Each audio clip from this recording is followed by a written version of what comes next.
intervenir sur la Pradette. Il a la parole pour 2 minutes. On va aller très vite. La Pradette Tour a repris son chemin des 9 espaces de dialogue depuis lundi. Et donc, je voulais profiter de cela et je voulais profiter des délibérations suivantes pour vous faire part de quelques chiffres et du bilan de cette Pradette qui a pris tout son envol cette année.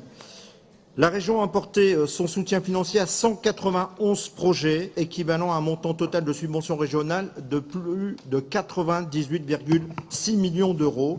Et pour cette année, 65 millions d'euros de subventions affectées.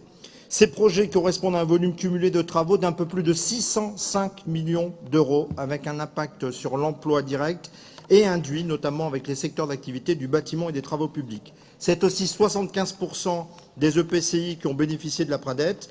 En résumé de ce bilan global à mi-parcours, il en ressort que les fonds territoriaux soutiennent des projets d'aménagement et de développement majeurs pour les collectivités, avec un véritable effet levier de la Pradette, compte tenu des montants significatifs des participations régionales, permettant aussi des bouclages financiers. Et d'autre part, l'effet levier de la Pradette se traduit également par la mobilisation de crédits qui ne seraient pas envisageables au titre des politiques sectorielles, comme par exemple concernant le soutien aux équipements sportifs, pour lequel un travail de transversalité et d'articulation et d'intervention a été conduit, vous le savez, avec ma collègue Florence Barizot concernant la politique sportive.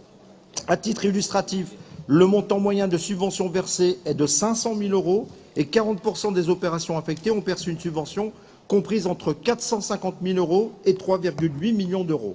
Les opérations communales d'intérêt communautaire ne sont pas exclues de la Pradette. Pas moins de 86 opérations communales ont été subventionnées et les territoires ruraux ne sont pas oubliés non plus, avec une mobilisation des fonds de redynamisation rurale engagés à 43% de l'enveloppe dédiée. Voilà ce que je voulais vous dire, Monsieur le Président, et mes chers collègues. Il était, à mon sens, intéressant de vous faire le point, 3 ans après, de cette politique qui a été menée et qui a été lancée par notre collègue Valérie Létard.